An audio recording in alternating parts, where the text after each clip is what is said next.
Maintenant, j'appellerai M. Marc Ferland à Lévis, M. Louis Casavant à Trois-Rivières, M. André Lafrance à Laval et Mme Marie-Josée Larocque à La Pocatière. Elle a donné sa place. Alors, bonsoir, M. Ferland. Bonsoir, M. le Président, Mme la Commissaire, Monsieur le Commissaire. Marc Ferland, citoyen de Saint-Antoine-de-Tilly, la Rive-Sud. J'ai beaucoup apprécié les explications là, sur la réglementation concernant les droits des municipalités, mais ça me laisse avec une question, que je viens poser ce soir. On voit bien qu'un pipeline peut constituer une entrave, une nuisance ou un obstacle à la construction d'infrastructures éventuelles, au développement d'un plan d'infrastructure dans une municipalité, à l'extension d'une municipalité, comme c'est le cas sur la Rive-Sud, qui est la principale zone d'expansion actuellement, où on ouvre des nouveaux secteurs. Dans mon coin, il s'en rouvre beaucoup. Ma question est la suivante, parce que j'ai une partie de réponse, à savoir que les deux doivent se parler, le promoteur et la municipalité. Les juridictions cohabitent, mais en fin de parcours, ce que j'ai compris, c'est que les gens doivent chercher une issue pour ne pas se confronter s'ils veulent aller éventuellement en procès quelque part pour arbitrer leur litige. Ma question, c'est comment le promoteur doit-il tenir compte, jusqu'à quel point il doit tenir compte, par exemple, d'un plan de développement d'une municipalité, compte tenu des contraintes qu'il pourrait y avoir en termes d'aqueduc?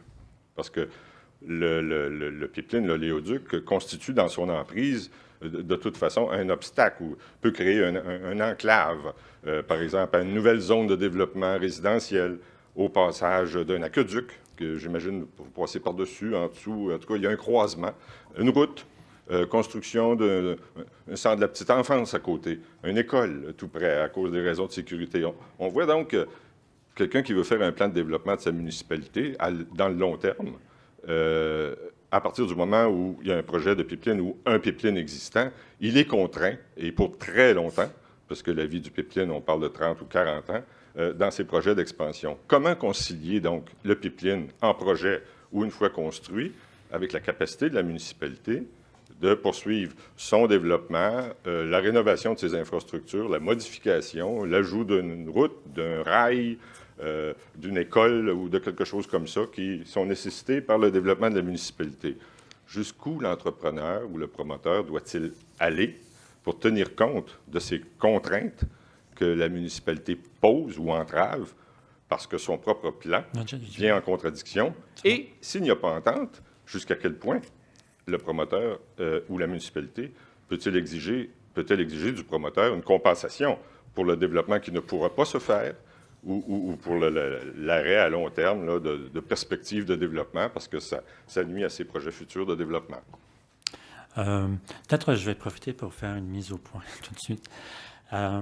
Je pense que tout le monde commence à être pas mal expérimenté avec le fonctionnement de l'audience publique. On pose une seule question, mais avec une série de sous-questions, et c'est très habile. Mais je vous demande quand même de faire un petit effort, parce que si on répond à toutes les petites questions, on en a quand même pour de très longues minutes, voire une demi-heure, trois quarts d'heure. Je vous rappelle aussi que toutes les questions sont posées au président, et c'est le président qui va les adresser à l'expert ou à la personne ressource ou au promoteur, dépendamment de sa compréhension.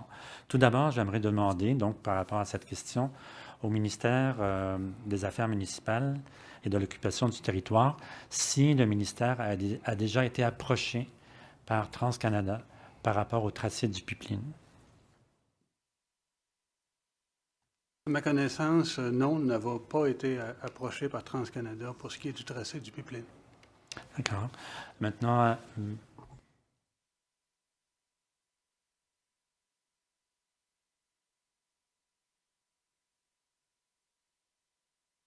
Monsieur Bergeron. OK. Monsieur Bergeron, vous indiquez dans votre étude que vous avez déjà entrepris plusieurs démarches auprès des municipalités régionales de comté. Est-ce que vous êtes arrivé, jusqu'à quel point vous avez tenu compte du plan de développement des municipalités, des schémas d'aménagement, dans le cadre de l'élaboration de votre tracé? Monsieur le Président, c'est un exercice qui se fait de façon systématique. Alors, une des premières activités quand on enclenche un projet comme celui-là, c'est d'aller rencontrer les MRC, les municipalités, et c'est effectivement de valider que le projet est conforme au schéma d'aménagement, aux différentes réglementations municipales.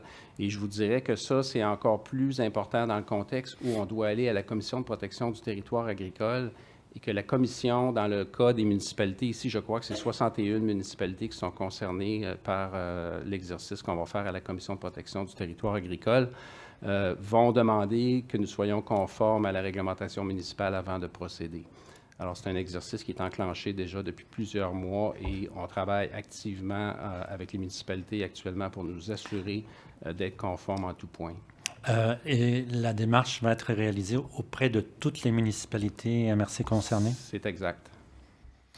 Alors, monsieur a abordé également parmi ces sous-questions un élément qui me semble quand même assez important, c'est que vous nous avez dressé un portrait, monsieur Cadrin, vous présentez, vous, et tout comme l'ONE, l'importance d'une éventuelle collaboration pour arriver à un modus vivendi entre TransCanada éventuellement et des municipalités. Mais un simple citoyen qui verrait l'oléoduc, le tracé de l'oléoduc passer sur son terrain, qu'est-ce qu'il peut faire?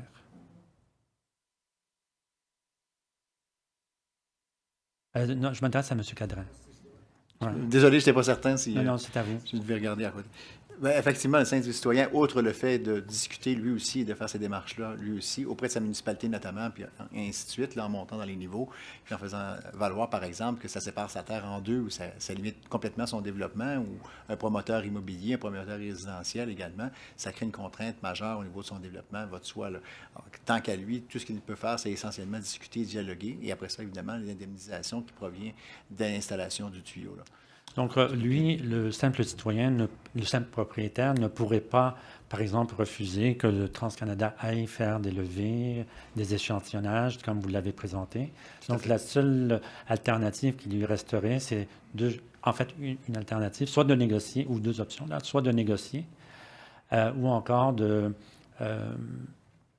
soulever sa préoccupation auprès de sa municipalité pour essayer d'arriver à une entente. Bien, il reste toujours l'ONE, là. Effectivement, ces considérations-là vont également être discutées. Okay, très bien. Alors, mes collègues. J'y arrivais.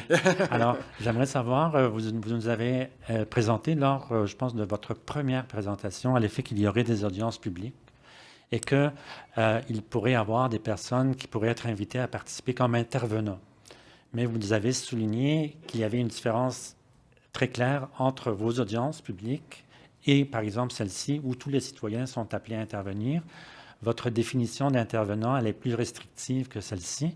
Est-ce que, dans l'exemple que j'utilise actuellement, le citoyen qui est préoccupé par le passage du pipeline et qui refuse, pour des raisons qui lui sont propres, le passage du pipeline sur son terrain, est-ce qu'il pourrait bénéficier du statut d'intervenant dans le cadre de l'audience de l'ONE? Et quel poids va-t-il avoir dans le cadre, bien sûr, vous n'êtes pas devin, là, mais de façon générale, quel poids ça peut représenter dans le cadre de l'analyse ou de l'évaluation du dossier par l'ONE? Merci, M. le Président.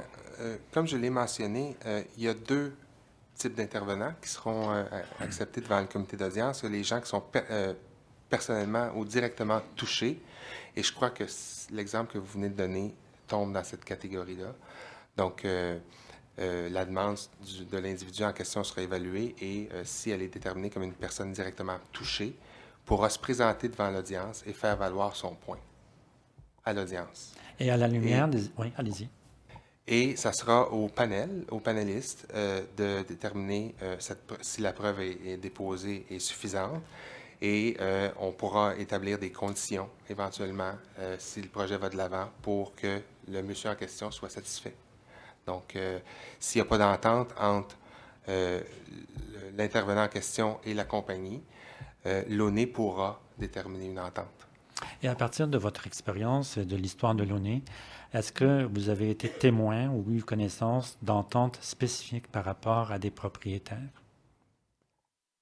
Je vais laisser mes collègues confirmer, mais oui, il y a plusieurs ententes qui interviennent entre des propriétaires et des compagnies pépinières et des intervenants. C'est pas tout à fait ça. Il y a des ententes entre le TransCanada et les propriétaires, je veux bien, mais est-ce que, à votre connaissance, des présentations lors de vos audiences par des citoyens concernés, des propriétaires, pour des préoccupations de passage du pipeline sur leur terrain, peuvent résulter à une conclusion qui satisfasse le propriétaire? C'est possible. Ouais. Oui, si ça satisfait le comité d'audience et si les preuves déposées satisfassent le comité d'audience, oui. OK. C'est possible théoriquement, mais est-ce que ça s'est vu dans l'histoire de l'ONE?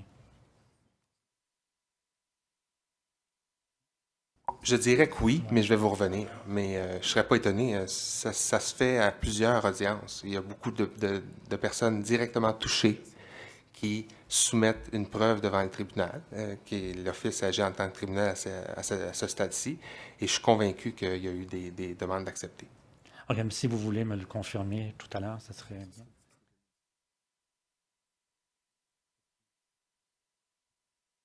bien. Madame Grandbois, oui. On fait beaucoup de millage, comme vous voyez, avec votre question, M. Ferland. Je vous remercie de la développer davantage.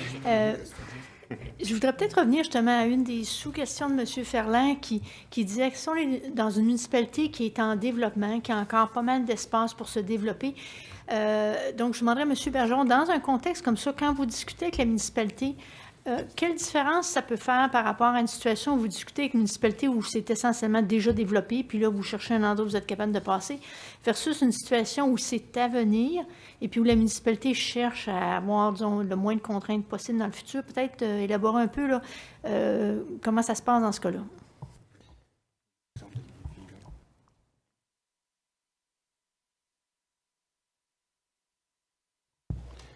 Dans un premier temps, Madame la commissaire, je vous dirais, on est à peu près au maximum 2 % du territoire urbain. Mais si on prend une municipalité ou une ville comme la ville de Lévis, je ne vais pas utiliser l'exemple de Pipeline Saint-Laurent à outrance, mais à l'époque, on avait eu effectivement un gros défi avec la ville pour trouver le meilleur emplacement. Et la ville, dans son schéma d'aménagement, a créé un espèce de corridor énergétique. Et Énergie S s'adapte à ce corridor-là et c'est pour ça qu'on suit Pipeline Saint-Laurent sur une certaine distance. Alors, c'est un peu des fois la façon de fonctionner. Ça demande des fois plusieurs mois. On sait ce que c'est là, de refaire un schéma d'aménagement, le modifier, aller des fois par règlement de contrôle intérimaire. Donc, c'est un exercice de va-et-vient, de discussion qui peut être assez long.